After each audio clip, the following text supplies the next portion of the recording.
All right, I've hit record. We'll let people file in. Also last night with StreamYard, you know how we have this like studio set up now so it's like a persistent link. And one thing I didn't realize yesterday is that the little switch that you need to switch to record individual feeds versus just the cloud feed wasn't switched. And in the old way, it was part of the process and I would see it every time. And in the new way, I'm not seeing it. I'm so I forgot to check it. And so I had to put, it's a stupid like thing that most people wouldn't know the difference, but pulling from the cloud version versus the individually recorded versions is just a lesser quality thing that bugs me, but that's how it had to be last night. That's you. Yeah, totally. Totally. Okay. All right. So, and I've done that on this show, by the way, so we're good to go. Good. Again, most people probably wouldn't even notice, but I do, and I want it to be as good as possible. So, all right, everybody, welcome. We're seeing a slow trickle coming in, and I just we will get the shared it on Twitter. All right, cool. Yep, I just saw him pop in there. So that number will start increasing. Hello, so I'll go ahead people. And if you're good to go, I have to do one last thing. I have to share into StreamYard so I have it available. And then when we get to Act 1, I'm going to have to stop my share and restart it in order to get the audio because the audio is kind of essential to that one. But I think you'll enjoy that. And then you put in there the NVIDIA model to try. I'm not sure how we'll try it, but I'll open it up and we can. Well, you open it up and it's you can type in something and we can see. It's interesting because it also shows you the code and other stuff. Yeah, totally. Yeah, it's an interesting interface. All right, cool. I'm going to remove you from the stage. Bloopity bloop. I'm going to make sure that I have all of my little media pieces in place, and we will kick this show on the road. I was trying to think. Padre used to have a saying. What was it? Kick this pig? I can't remember. Someone in chat will know. I can't remember. He would say it at the beginning of every single live show. I obviously can't remember. Okay. Anyways, neither here nor there. Here we go.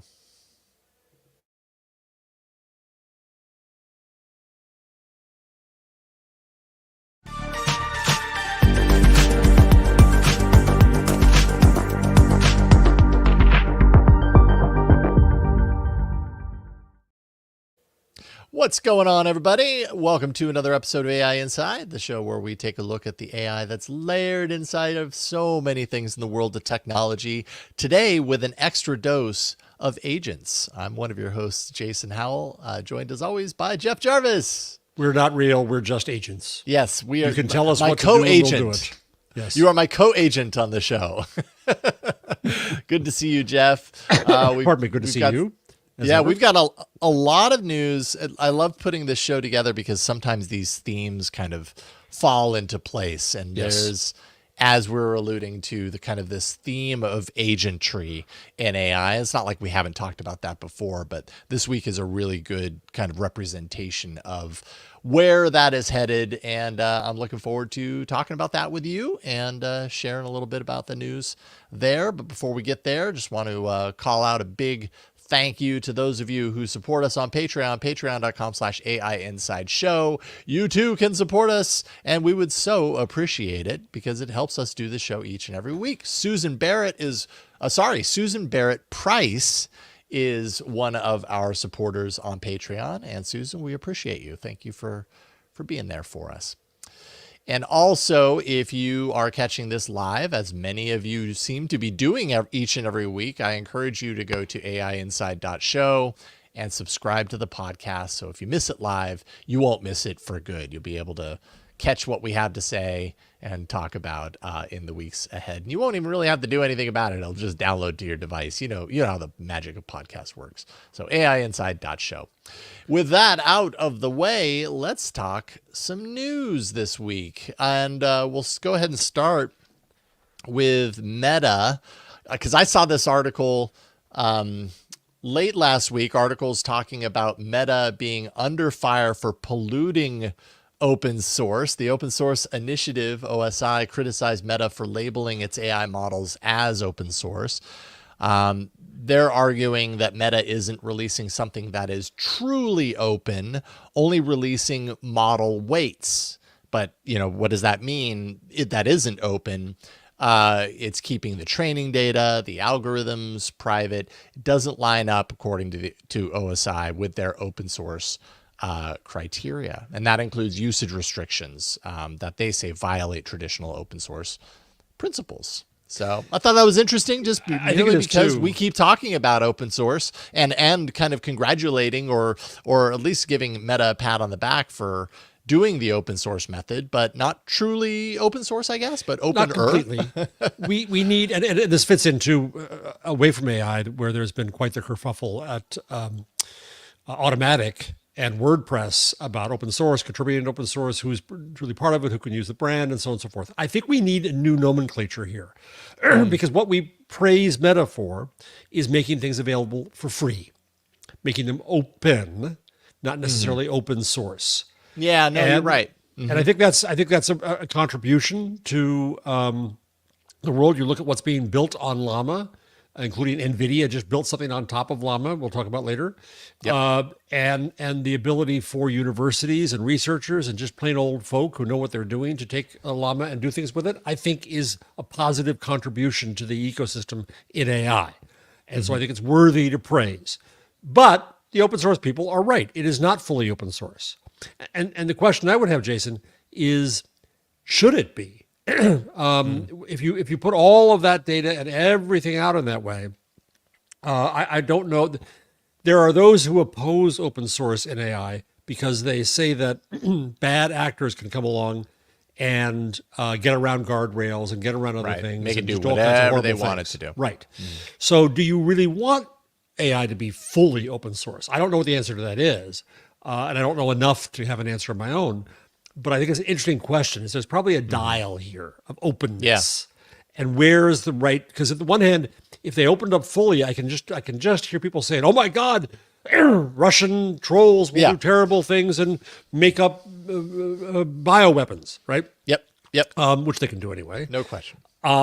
So I think in the discussion of safety, as we had last week with Microsoft, pardon me. And that was a great discussion, by the way, with Sarah Bird. She talked about what they open up at Microsoft too. So I would love to see more discussion about the proper definitions of openness.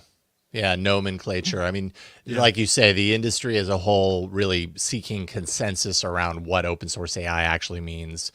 Google and Microsoft stopped using the term open source for partially open models. Mistral actually uses the term open weight, which is maybe a little bit more accurate. It doesn't mean much to most people, but no, it doesn't. Is this a discussion for most people?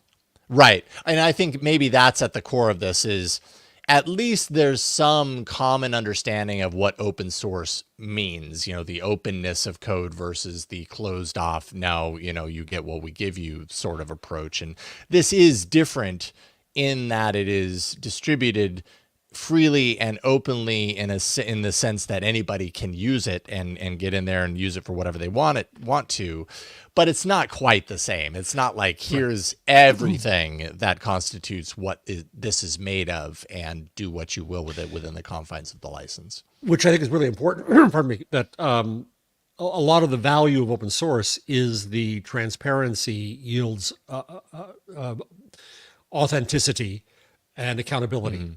I see how this was made. When you see things talk about security, if I can see how it's made in full, I mean, I wouldn't know what I'm looking at, but people who know what they're looking at, then that's part of the advantage of open source is that it leads to that kind of accountability. In this case, that's true. It's not. You don't know how it's made. You don't have all the stuff that goes into it. Even if you did, could you really tell? I don't know, but maybe we should invent some new term here on the show. I don't know. We'll figure it out next week. Yeah, and what we should do is we should invent it right off the cuff and then just commit to it, whatever it happens to be. Yeah, and I have no idea what that is. Now I feel under pressure to come up with something creative. Just opener. Open-ish. No, open-ish. I like that. Open-ish. Open-ish. That's it. It's open-ish Good. source. And speaking of Meta, I should also mention here, because it kind of ties into this, Spirit LM, which, Halloween is right around the corner, so I wonder if they timed this, specifically with that. But open source, or open-ish in our new definition, multimodal language model, text and speech integration. This is Meta's challenger to GPT-4o. There are two versions. There's Spirit LM Base, which has phonetic tokens for basic speech processing and generation. Then Spirit LM Expressive, which includes pitch and style tokens, which basically enables the capture of emotional tones, things like excitement, anger, surprise. We're going to have some real emotive agents in the future as a result of things like this. It can capture essentially and reproduce very nuanced emotional states in voices, which we saw a little bit of that in the voice mode demonstration many months ago from OpenAI. So, this isn't entirely new, but this is Meta's kind of open-ish version of it. Yeah, and I think what that yield, we've talked about this on the show before in relation to audiobooks. That if you, I think we see something coming forward where we'll have a markup language for voice and emotion. Right. So that you can say, okay, read this book, but there's a joke. That's a serious part. Go slow here. This is an explanation. I could see a markup language where you have, you're giving the system cues about how it should give you back voice. Yeah.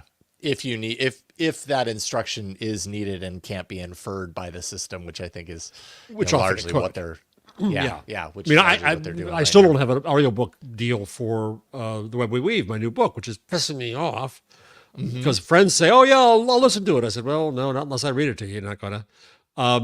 And you could take away a lot of expense. I would rather do it myself. I did it for free for the Gutenberg parenthesis, but they still had a producer. They still had studio time. It's an investment. So if you could take away that investment and use these tools and they get pretty darn good at it, then our dear friend Aunt Pruitt is saying that's why voiceover artists are not happy about AI. And you're right, Aunt. The agents are coming for them. Yeah. I mean, I realize this every day, and we have definitely talked about this before, but along that line, like human transcribers used to be, and I mean, still are a thing. It's like they still do exist, but if you needed transcription on something and you couldn't do it yourself, you had to hire someone. And and now it's literally like become completely free in a million different directions, and it's good enough for most people. Did I bore you on this show with my rabbit hole about phonography? Phonography, I believe you did. I did. Okay, not too long ago. It was that stenographers were, even before you could record things, stenographers were the only way you could record things, and they were called phonographers, and thus the phonograph came from that root, right? So, but the funny thing was, the stenographers were eager to be replaced by the machinery, or be eager to be aided by the machinery, because it was really wearing to use shorthand and get things wrong, and it was slow and it was expensive. So they were looking for these aids to help them, but now transcribers are just gone. Yep. Yeah. It's a horrible job transcribing. Oh, I mean, I've had to do manual transcription, throughout my years in media at times. Right. And I absolutely hated it. It's awful. Absolutely hated it. It's just, it takes a long time. The kind of the focus and attention that you need to make sure that you get it right. The millions of pause, go back, listen to that over again. Oh, it was dreadful. But, for some people, that's their bread and butter. And that's so one more little technology does that. It's just a part of technology. I'll go back to another branch of my rabbit hole. So when the phonograph was invented first by Edison and then by another group, and they kind of merged, there was no amplifier yet. Either way, right? So it was just the cone. It was just that cone. Yeah, the passive cone. The way it was used at first is if you were in a court case, the stenographer would now sit there with a cone over the microphone and say, "Witness Howell says," and then would repeat you word for word into this. And then they'd take the tube in the Edison way, and a stenographer would then spend time separately a cheaper person, usually a woman, to retype it. And I don't know, Jason has frozen to me. Has he frozen to any of you? At least he's frozen laughing. Hey, folks on YouTube, is Jason frozen to you? No. Is he? I can't tell because we're behind. You're frozen. Okay. Oh, well. Oh, darn. Okay, let's hope Jason unfreezes. Oh, there he goes. That's it. It was my world domination plan. I've taken over. I hope he comes back quickly. He's a little bit back. Hold on. I don't know what happened. Jason has some editing to do. No. Let me see. You froze. Here. I got some. Yeah, no, that was weird. What was interesting about that is that your feed to me never stopped, and so you could see me saying, "Jason, where are you?" I saw and heard the whole thing. I saw my video frozen in the middle of laughter, so I thought whatever you were saying in that moment was hilarious. All right. Well, there will be a little bit next story. Yeah. Let me just go ahead and drop myself a note. Edit point. Video freeze. That doesn't happen very often, but it does happen sometimes. Okay. Apologies about that. Well, speaking of, we've been kind of alluding to Nvidia in a couple of different ways, so we might as well talk about their new open source or open-ish. That's going to be in the title somehow today. Yeah, for it sure. is. It is Open-ish LLM called Llama 3.1 Nemotron 70B Instruct. That just rolls off the tongue, doesn't it? Just rolls right off the tongue. And we can actually play around with it if we would like to. But the model is kind of turning some heads right now. It's achieving top scores on alignment benchmarks. It's beating GPT-4o, Claude 3.5 Sonnet in many metrics, not all, but many. It's also a much smaller model. It's 70 billion parameters. But, essentially competing with the biggies. Can be found on Hugging Face. And you put this in here. What were your thoughts before I kind of crack it open and we take a look at it? So I'm just fascinated by NVIDIA's role in the industry. Because in a B2B world, you would not think that NVIDIA would be competing with its customers and making software and using the open source model from a customer to make its own software. Mm-hmm. And I don't know how that's being seen. Is it just, we're contributing to progress and everybody, that's good? Or everybody in the pool. We can't complain about NVIDIA because we want their damn chips, so shush. But we wish they wouldn't do this. I have no idea what people think about this, but I found it interesting that they're now releasing models to the public. They released it in a very geeky way. I mean, it's super geeky. Yeah, take a look at the kind of the interface here. I'm trying to expand it so it looks better on the video version if you're watching this on YouTube. They call it Llama, but in the right there it says from OpenAI, client equals OpenAI. I'm not sure what that means. I have no idea. But you can it's like any other model. I used it earlier to, I said, give me a blog post justifying the position that AI companies should be able to read and learn from anything they can download on the internet. And all right, so I have entered that in. We'll go ahead and hit send. I didn't realize you were acting as stenographer. Side, yes, exactly. I can type pretty fast when I need to. Generating, taking a little bit of time. I do like the interface. It gives you kind of like the Python code on the right-hand side of the screen, so you can kind of see, I guess, what the code looks like. If you see view parameters below, it'll below that it's a pull down. Oh yeah. Okay. I have no idea what that means, but it has tokens and temperature and I know these controls. I just want to come in here and start moving things around, but I have no idea what they're actually going to do. Maybe they would make it quicker because it's still working on my. I think maybe people have discovered it on my prompt. Yeah. So I did that, and then it came back with a decent thing, and then I said, now argue the opposite, and it did a decent thing. It was really interesting. Now I'm not sure that if I should do the same thing on the other models and see what it does. But yeah, always good to compare them. But the reason to put this in the rundown, I think, was mainly because it's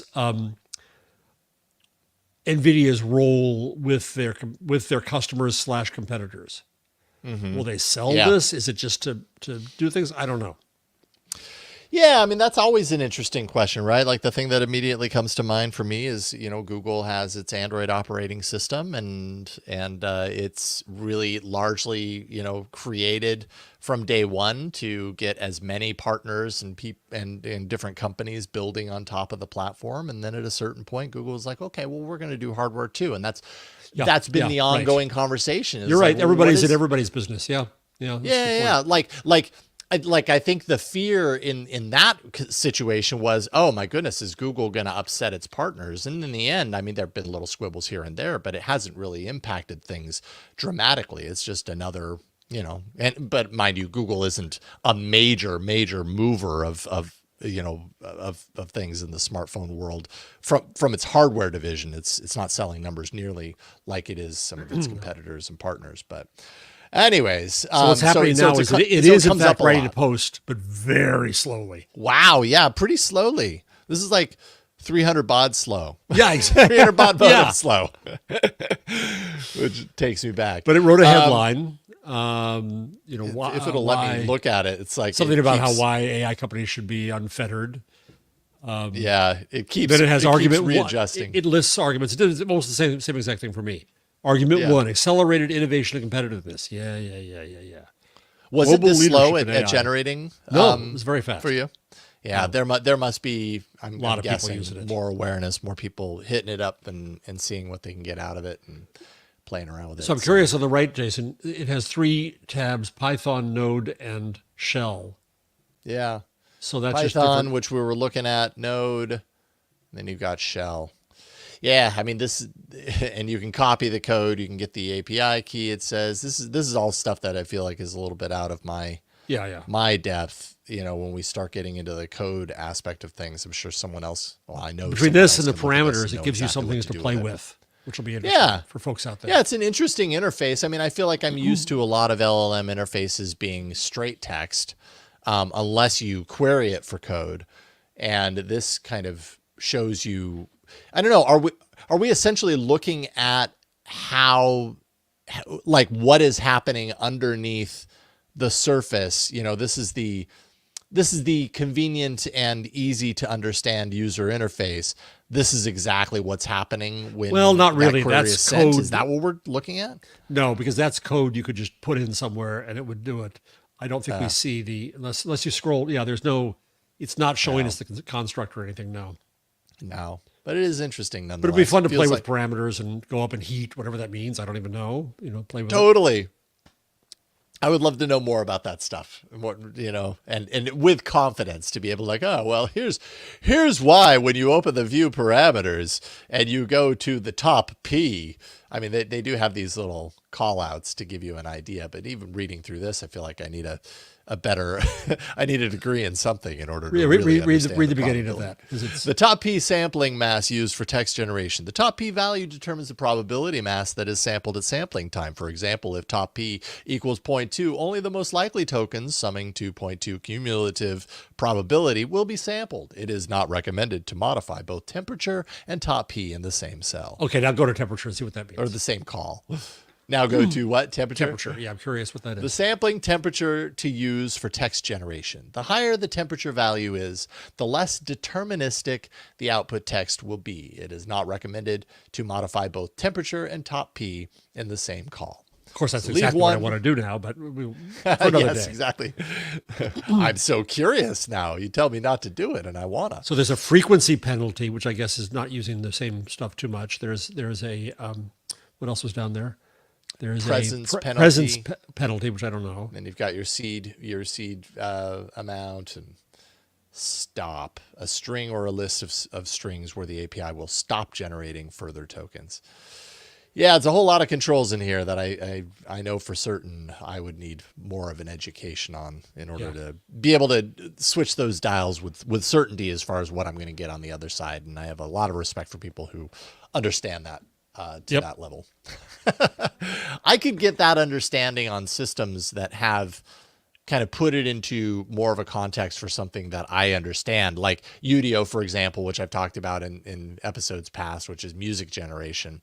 I could, there's very detailed controls in Udio, but in a short amount of time, just based on my knowledge of music and then, playing around with it, I could kind of figure it out. This might take me a little bit Yeah, longer. you'd have to have experiments to see what the impact is of each of those variables. Yeah. Yeah, very interesting though. Yeah. And folks can get in there and play around with it and see what they come up with. Okay, so we've been kind of dancing around agents a little bit, and I think this is really interesting. It seems like there's a lot of agent activity happening at this moment. Microsoft announced agents through 2 of its channels this week. Let's see if I can get that on screen here. Copilot Studio, which is companies creating custom agents. There will be a preview next month for that. Also Dynamic 365, which is 10 pre-built agents for very specific business functions. Some of these agents being included in Microsoft 365, Copilot, others priced separately. And and you have Marc Benioff from Salesforce basically getting in there and talking smack, saying, hey, Microsoft rebranding Copilot is the company in panic mode, he says. He's calling its new agents more like Clippy 2.0. Ooh. Dropping the stingers right there. Which is a little ironic harsh. Because Salesforce, I think 2 weeks ago, announced their own agents. That's right. They did. So all God's Agent children are going to Force. have agents now. Yeah. And Yeah, something to gain from the trash talk. Yeah, it's Agent Force. We're doing it right. Microsoft's doing it wrong. I went to, as I've talked before, to a World Economic Forum event in San Francisco for the AI governance group I'm part of. And a Salesforce executive was there on stage saying that you're not going to release agents unless you trust the software underneath to do what you're doing. So Salesforce, I guess, trusted it enough to release this stuff. Microsoft trusted it enough, but who knows whether you're going to hand over too much of these agents. But I think it's definitely the hot word of the moment. I also attended virtually a Meta update on basically they're doing this. It's not unlike what led to their oversight board, where they held meetings around the world to understand the dynamics of content moderation. And then they created the oversight board out of that. Well, now they're doing similar meetings around the world with real people about AI and what the AI standards ought to be and so on and so forth. So they held this event for an hour, just talking through very PowerPointy of how they're talking people through it. They're using the deliberative democracy structure out of Stanford University. But what I found interesting was at the end, when they looked at some of the questions they were asking people, Meta was already assuming agents. They weren't so much asking about AI. They were asking about how you're going to feel about agents. So everybody in this world, I think, is getting a little bit over their skis because we don't necessarily trust. To focus on. Yeah. And so now they're looking at agents everywhere. Well, we'll see. Yeah. But boy, God, this week it was just amazing how everybody just stormed in with agents. Yeah. Well, and I just real quick, as far as Benioff is concerned, when he announced the Agent Force agents 1 month ago, he called the company's move into AI agents a hard pivot, which kind of, illustrates the need to be there. Essentially, they are all feeling the need to be there. The previous need to be there was we got to have an AI play of some sort. Now it's we got to put these agents to work. Cut these custom agents that interact, with our customers or with, whomever. Anthropic's Claude 3.5 Sonnet another example of this, they introduced computer use, in quotes, capability. Essentially, it can view the screen, it can move cursors, click buttons, type, complete tasks independently, and really kind of feels to a certain degree. I mean, that is very much agentry. Also feels like this large action model sort of approach. Using a system or a machine the way a human uses it without kind of pre-coded stuff is kind of what that seems to allude to for me, or rather pre-coded relationships between these two things. In essence, if it's moving the cursor, then it's doing what it can to take an understanding of what it sees on the screen and know how to act on what it finds there. Which is a little freaky, right? Yeah, it's interesting. That would be unsettling to see my cursor moving around on me and making actions on my screen. I remember when our son Jake was, I think, only 3 years old. We had, and he's more than 30 now. So this is you can guess what the technology was at the time, but it was CDs and Arthur games and stuff like that. And my parents were up in the computer room, because you just had a computer room then. And that's right. They were trying to run the computer and do the game with him, and he finally just got fed up with him and took the mouse over and did it, to their amazement, right? Like, oh, geez, he can really do this all himself, right? Yeah. But it'd be like we're being treated like grandparents, and the machine is taking over and saying, no, you idiot, this is what you should be doing now. We got this. Yeah. It also, you just sit back and relax. We got this. And what if it does something wrong? Do you get blamed for it? Well, it was your machine. Yeah. You did this. Well, no, actually, I didn't do it. My agent did it. Is my agent did it the dog ate the homework? Yes. It's your agent after all. So, you take responsibility. It's Benioff's agent, ain't mine. Well, if we're adopting it for use, I guess that would be Salesforce passing the responsibility off onto you then, Exactly. Yeah, and by the way, it's not getting any of this right. As far as this is concerned, it completes less than 50% airline booking tasks. So not a great stat there. Often makes errors. It's kind of slow. And I'll just put up the little picture that I found to illustrate how this works. It's essentially taking screenshots of the screen. It's calculating pixel distances for the cursor movement. And then it's converting user prompts into specific computer commands based on that. And so that's kind of what you're seeing here. So I think we're early days for this type of agentry. There's a lot more understanding that needs to go into these things for them to be effective. As we've discussed, I think last week or a week before with robotics, the first most important use I can see is with people with disabilities who can't use screens well, and you want to tell it, make my airline reservation. Yeah. But the problem is this is going to be designed for us to be able to look at it and see it, and I'm not sure that's going to be, and it's not going to be a good business model, which is a shame. And people who are less able might have more trust in the system and not be as, might not scrutinize it as closely as a result. And, Right. It buys the wrong ticket for you, or who knows what that. Stop. Right. Yeah. And not quite the same scale, but last night on one of my other podcasts, Android Faithful, we discussed Motorola's Moto AI coming to smartphones.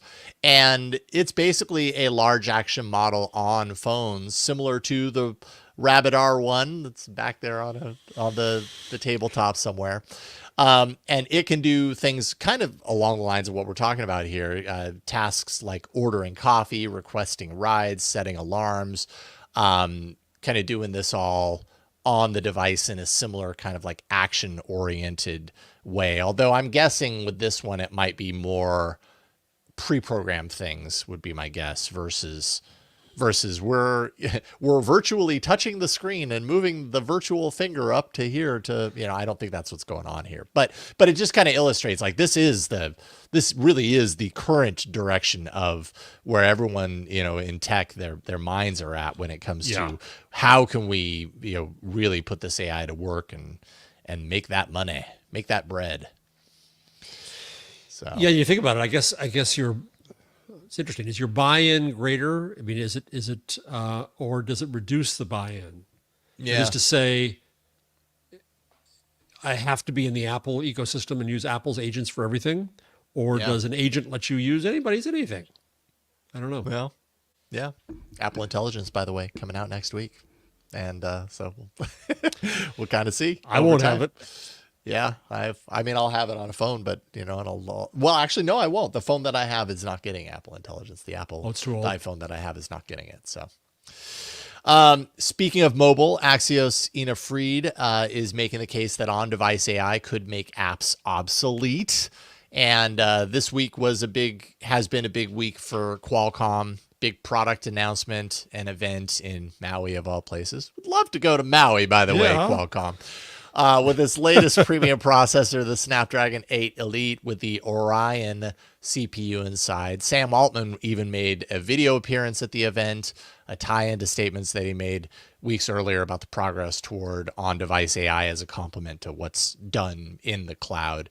And Ina is arguing that this is bringing the full power of a PC processor into the phone. It's going to boost on-device AI dramatically. And of course, many, Snapdragon top tier processors end up in many flagships in the Android world. So we're going to see a lot of phones with this capability, coupled with the efforts that we're seeing from Google with Gemini and Gemini Nano.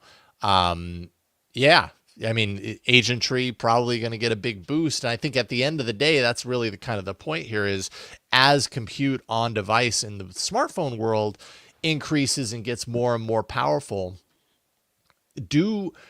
and along with that, we begin to build habits around the agents that, hope, maybe potentially do the things that we actually want them to do. Does that, I don't know, does that paint a view of the future where apps are far less necessary / useful, like a true post-app world where, we don't need apps anymore. We've got the agents. The agents do the things the apps used to do. Right. So I'm going to Germany next month.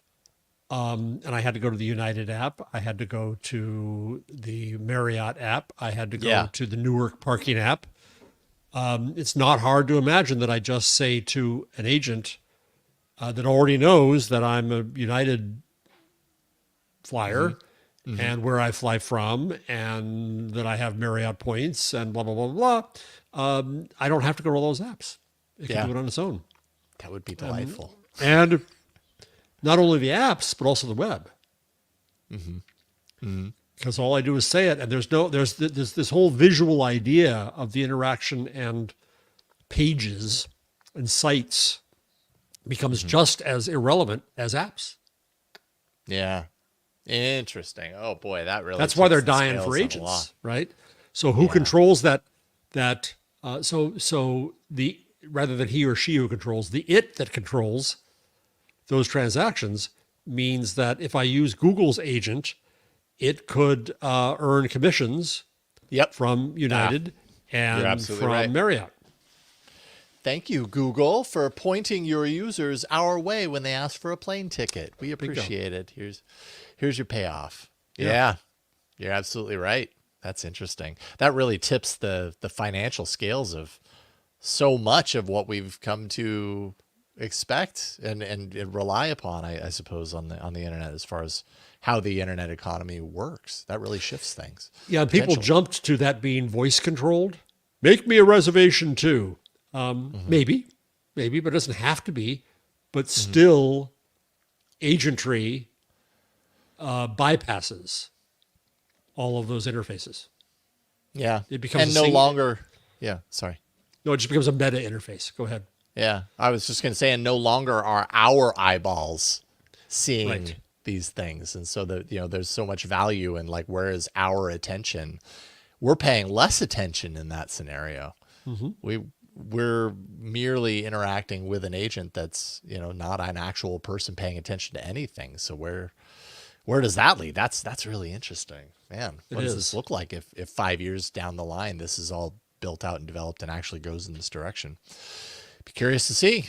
And you think about it, back, I'm old enough to remember that when I wanted to go on a big trip, I would have to go to the travel agent and sit down and say, this is where I'm going to go. And they had the access to the machine. They could tell when the flights were. They could tell what the hotel rates were. They could do all that.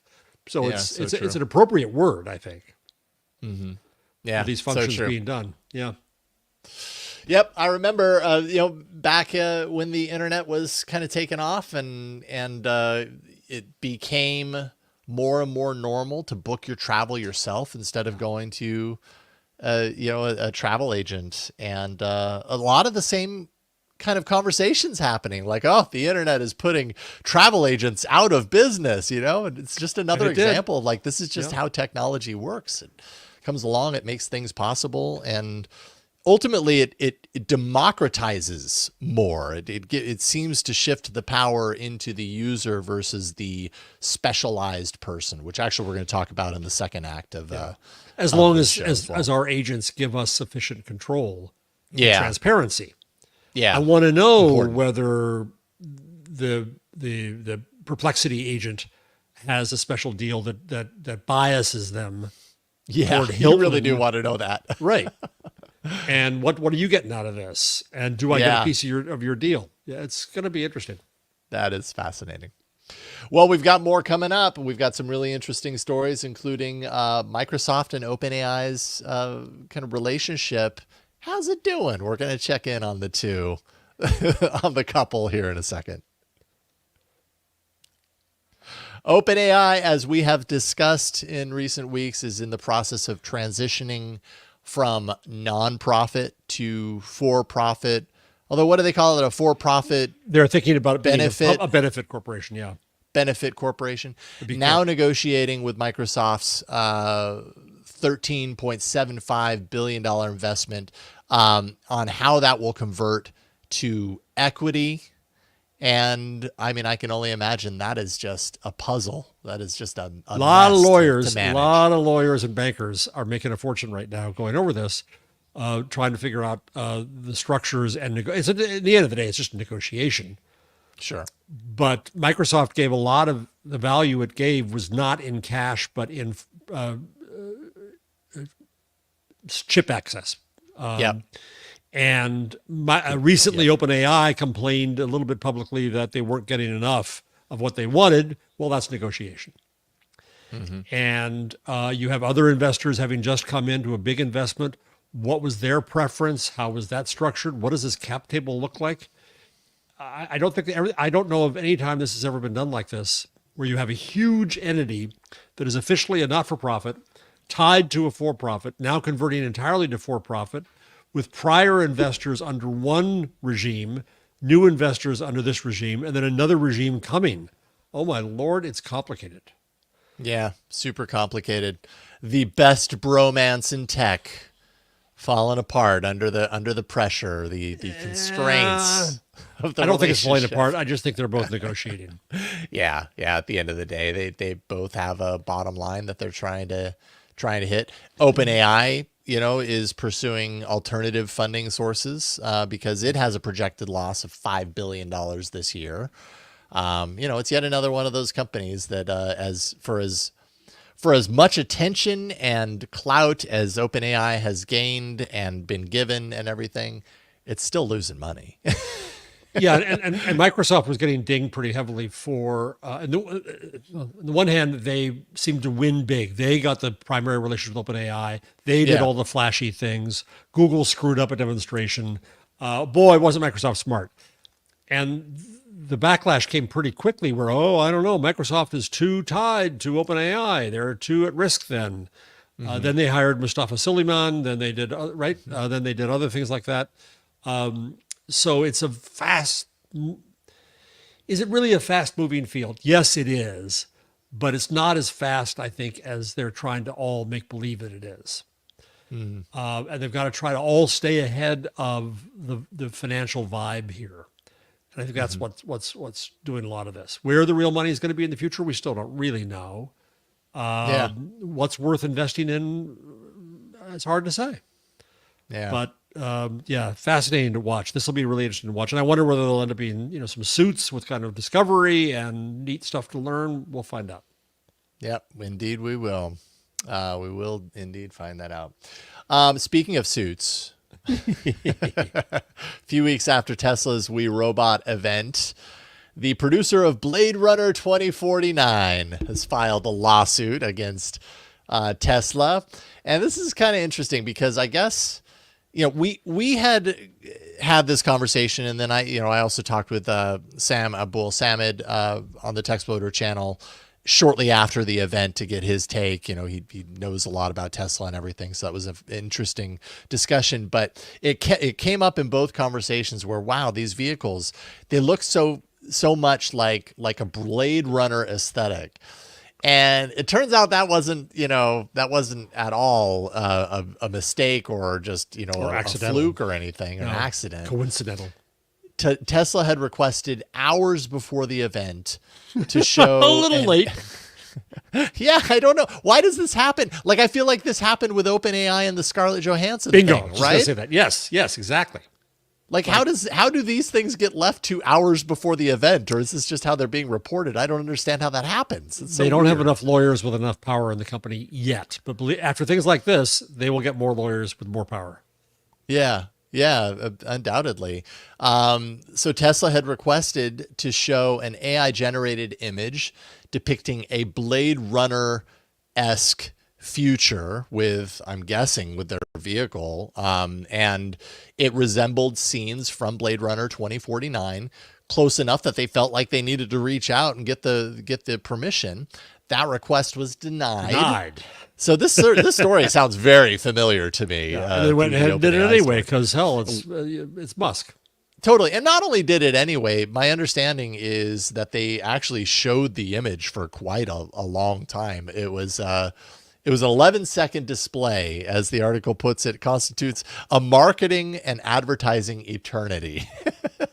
Leaving that up there for 11 seconds. Anyways, Musk, still included it in the presentation, also alluding, quote, "I love Blade Runner, but I don't know if we want that future." And the lawsuit alleges copyright infringement, brand misappropriation, said the use of AI-generated imagery was a bad faith and intentionally malicious gambit. Yeah, this is not fair use in any possible definition because it's a marketing use. And you can't just use somebody's likeness or creativity for the sake of marketing your product without their permission. Yeah. So, but this is very, very musky. It's getting musky in here. Yeah. Huh. Yeah. Now we know why. So there you go. Probably in the end, not going to amount to very much in the grand scheme of things. But I do think it's interesting, just because the overall vibe of what he's going with, all the way down to, I might add, and it's not like Blade Runner owns the cyberpunk aesthetic, but had the music that really kind of sounded very similar and familiar. I mean, going what's amazing all in. to me is that they could have. What's Musk's AI called? Grok? Are you talking about Twitter's? So if Grok AI? were so good, with an hour to go, they could have invented in a whole new world. Yeah, totally. Right? They could have invented something entirely different. If you had to have artists do it, that's harder. But hey, we have Grok. Grok can make up anything. Let's make up a Mars, a Saturn, and anything, right? But no, lazy SOBs just went and violated the copyright. Yeah, there you go. So this is the aesthetic from Blade Runner 2049 on the left. This is the image from the live Robotaxi event. Just change the color. Yeah, I mean, yeah, totally. Yeah, it's very, very similar. And hard to deny that it had anything to do with it when you've reached out for permission. That's and you talk about Blade Runner. Just like Scarlett Johansson. You knew what you were doing. Totally. You knew what you were doing. Yeah. In the end, is it going to matter a whole lot? Probably not, but it is unsurprising. But it's stuff like this that really hurts the new AI industry's reputation. Yeah, that's true. With creators. See, they're trying to rip us off at every possible turn. And so Musk they obviously does no don't favors. care. They don't care about ownership. They don't care about copyright. They just do it anyways because they're entitled and blah, blah, blah. Right. And I'm arguing for reading material as fair use when it comes to training models, and that's a very unpopular position in my world, but I hold it. But this doesn't help that argument. No, it really doesn't. Runway, which is a video generation company that we've talked about in recent weeks, they had the video, the matching. Well, God, I can't remember exactly what they called it, but the text to video where you can feed it your own video and it will interpret that video in any number of ways depending on how you define it. So, show me this video, but in a crochet aesthetic or in, or animated or whatever. And so they did some really cool things there. Right. I remember that now. Yeah. Okay. Okay. Yes. They now have a new feature called Act-One. And actually, for video listeners, I'm going to just peel the onion back. I have to change the technology and share this differently. Otherwise, you're not going to be able to hear the audio when I play it. Okay, so if you're watching video, you'll see what we're talking about. If you're just audio podcast, you'll hear it. But it's really, really kind of interesting what they're able to do here. Everywhere on the floor of the coffee shop. I mean, it's one latte. It's not that big of a deal. Everything's fine. Everything's totally great. This is going to be the best day ever. Smashed my phone the other night. And you know how much I love that phone. Okay, all right. Just breathe. Okay, maybe you don't breathe that hard. So the idea here is that this is this is essentially what I was talking about earlier as far as technology democratizing things that once before were incredibly gate-kept, difficult, expensive. And what we're seeing here, if you're watching the video version, this really is all about anyone taking a recording of themselves or an actor or whatever, even with like a smartphone, it doesn't matter what camera you're using, and recording an emotive, complete with facial expressions, performance, let's say, and then using this system, Act-One, to essentially do what, required motion capture engineers to do before. And I mean, we've seen little bits and pieces of this, but when you watch the videos that they've given, the expressiveness of the animations that are tied to this, the AI generated animations that are happening here, when you feed it that video, it's really impressive. Like I could see and imagine that we're probably going to see out of advancements like this, a lot of really interesting independent, and I think that's kind of what gets me kind of interested in this, independent approaches to animating stories. Because now I can just sit in front of a camera and I can be the character, and then I can run it through this system and match it up with the character that I'm giving the system. And it turns into this very expressive kind of, maybe Pixar-like or whatever the aesthetic is that you're going for. And that's a real strong, like, storytelling platform that no longer requires a motion capture studio, no longer requires all this expensive technology. It's really impressive. Yeah, and I can't draw, let alone animate. Yeah, right. And so to be able to tell the story I want to tell or explain something the way I want to use this is tremendous. Yeah. And we've imagined chat models as a way for people to tell their own stories in text, but this is really powerful. Yeah. Yeah. Super cool. I'm really curious to kind of see what some of the storytelling aspects of this are. And I'm also prepared to hear of, when I talk about kind of, the people who have done this and will continue to do this, and from a professional perspective, have built their careers around motion capture and doing these things. Like, I don't know, I guess the question, the curiosity that I have is, how do both exist, and for how long side by side? You know what I mean? Or at what point do tools like this become part of the tool set for the people who are professionals, and what does that enable them to do? Taking that tool set and going forward with it. So I'm flashing on something I don't want to flash on. Animated NFTs. Yeah. Gary V would use this. Well, we made a new character and we have 3 seconds and it's going to be really valuable. And it's just NFTs. Is this still a thing? I never hear about them anymore. Is it? No, I mean, it probably is. Ant had to leave, but we should have asked Ant. Yeah, someone's yelling at us right now, almost certainly, saying, yes, they are. I'll sell them to you.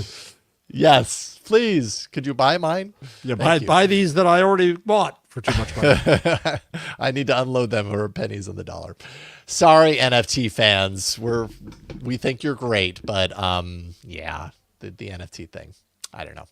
And finally, Sotheby's auction house having its first ever auction of artwork created by a humanoid robot. The artist that you see here is named, is it Aida or Ida? I mean, it's spelled Aida, so probably Ida. The artwork that's being auctioned is called AI God. It's a portrait of Alan Turing, of all people. And it's a mixed media painting. Do we have the painting, the actual painting? There it is.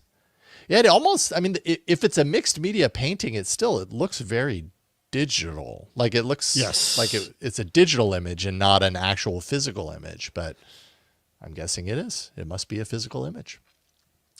And it's supposedly going to go between $120,000 and $180,000 because the robot made it. I'm not so sure.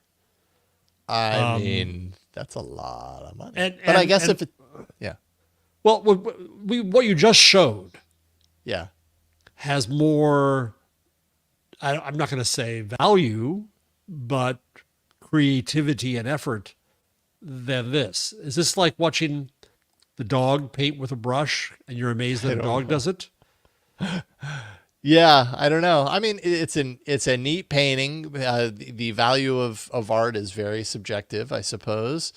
I certainly wouldn't see that kind of value in it, but maybe it's more valuable because of the kind of flag it plants in the ground, as being the first of this thing that who knows 20 years down the line we'll look back and we'll be like, oh man, we're so used to seeing humanoid robots creating art. I wish I could go back in time and buy the very first, auctioned artwork created by a humanoid.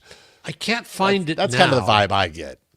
Oh God, I can't find it right now, but I remember going to some conference, probably in Germany, because that's where they do these crazy things.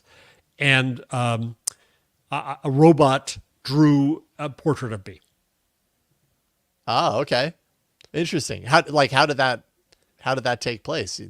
I think there was a robot there just drawing portraits of everybody. Of what to do. So it was just a pen. It was a very very spare thing. I wouldn't make it my new avatar. Yeah. But it's not the first robot to draw.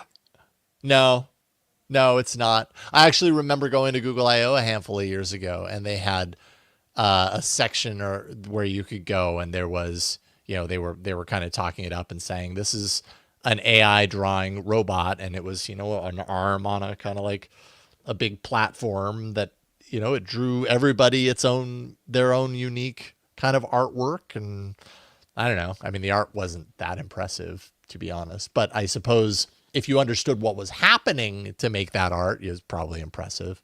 For me, I was like, okay. I hung it up in my office at TWiT for a couple of years just because I needed things on the wall. So let me, not because it was amazing.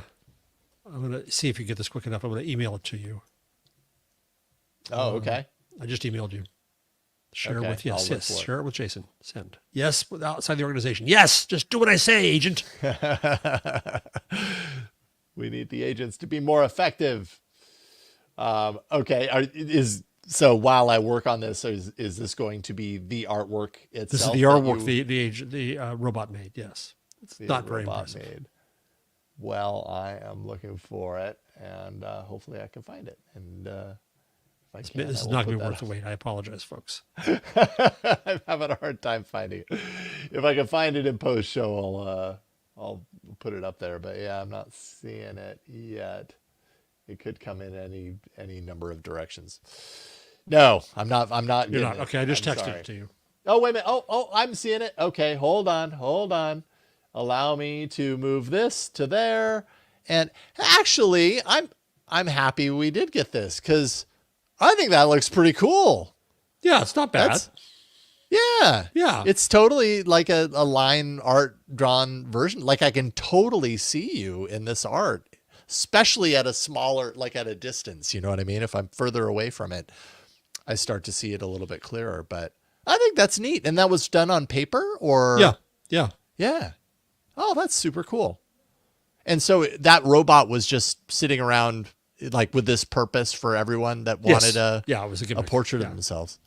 Oh, that's neat. Yeah. So is this worth $120,000? No.